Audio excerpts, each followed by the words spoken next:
What's up, everyone? Welcome back to the Cinema Corner. My name's Josh, and today I'm bringing you a review for Wicked for Good, which is the second part of the adaptation of the classic musical. We got the first part last year, and pretty much 1 year on the dot later, we have part two. Now, I'm going into this as a very casual Wicked fan. I've seen the original Wizard of Oz, knew very little about Wicked in terms of the story before watching part one last year, and I've obviously never seen the play on Broadway. And looking back on it, I do think I was a little harsh on the first one. I think I gave it 3 stars in my original review.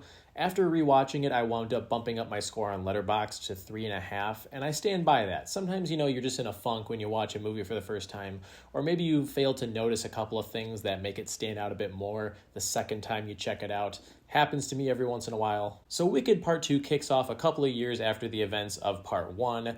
Elphaba is now living as a fugitive, trying to free all of the animals that are enslaved by Oz. Glinda is now working for Oz as basically the public face of his operations. I think one of my only big concerns going into this was the fact that the play is only about 2.5 hours long. And supposedly part 2 is only like 45 minutes. It's a very small chunk of the story, and here they are adapting it into a 2 hour and 15-minute film. Granted, the first part was 2 hours and 45 minutes, so this is a little bit shorter. But my biggest concern was the runtime, and I'll get this out of the way right now. The pacing is a little messy here. I think the first 45 minutes to an hour of this movie, I did not find myself immediately invested. Again, this is coming from someone who hasn't watched the play live. But I think if there's one disadvantage that this movie has in and of itself, it's the fact that there isn't a single track in part 2 that quite has the dramatic heft of something like Defying Gravity from the first movie. I mean, that was a clear highlight of part 1 for me. And the closest that this comes to that is in the third act. It does have some incredible emotional payoff. When they sing For Good, that is the moment people are going to be talking about after they watch this film. You know what? I'll throw No Good Deed in there as well. I thought that was a very memorable song in this part as well. But the first act is very slow, and there are some songs to kind of break up the pacing a little bit.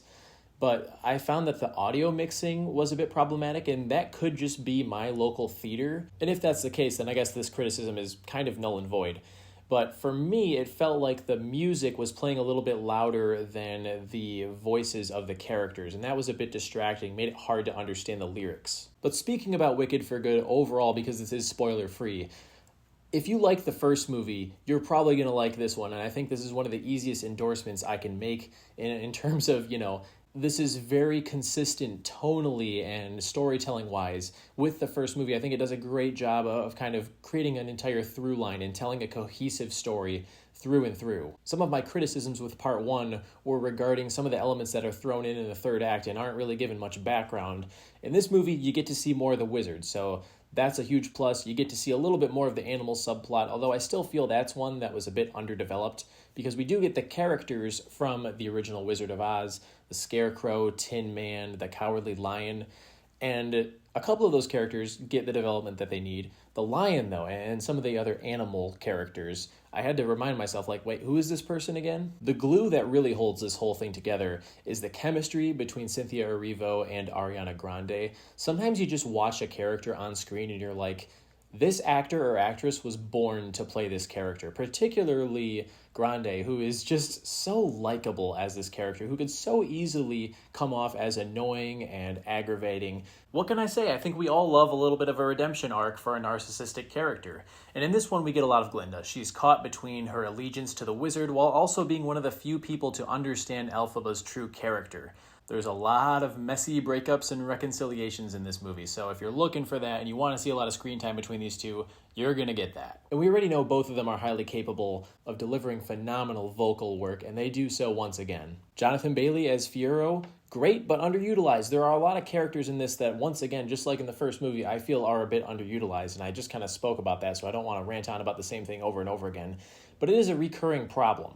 So part 2 of Wicked does have a lot of the same strengths as its predecessor, as well as some of the same weaknesses. As far as other nitpicks that I have go, there is some wonky CGI here and there, but most of it looks pretty good. There is one specific scene that takes place just after something very dramatic happens, and I feel that the tone was a bit off. The characters aren't reacting to something the way that I would expect them to, and I think most people would expect them to. And that's one of the things that comes along with something that's being adapted from a musical, because they tend to be very melodramatic and a little more lighthearted, family-friendly, if you will. Michelle Yeoh's performance, a little rough, not gonna lie. I'm not sure what went wrong there. Other than that, this is all around just a very solid part two.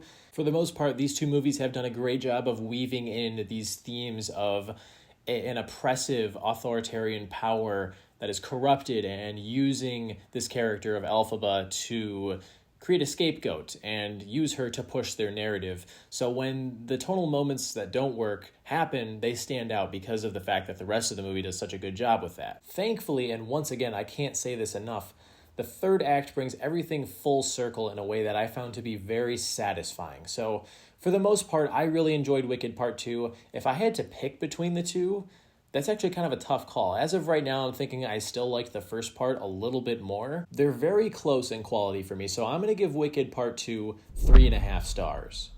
I don't want to drag this out any longer than necessary because, once again, I'm a casual fan of this source material. Those of you who are huge Wicked heads, you're going to love it. So just go see it on the biggest screen possible. I'm sure you'll love it. Everyone was applauding numerous points throughout the film in my auditorium, so I think people are going to respond very positively to this. Regardless of the issues that I have, I think it's a massive crowd pleaser.